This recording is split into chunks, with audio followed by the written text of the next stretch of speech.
somebody get rid of your hiccups by scaring you? That's a good question.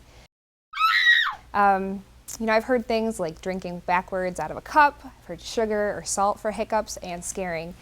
I think all these things can work sometimes, but nothing is a proven method for getting rid of your hiccups other than just some time. So this myth is busted.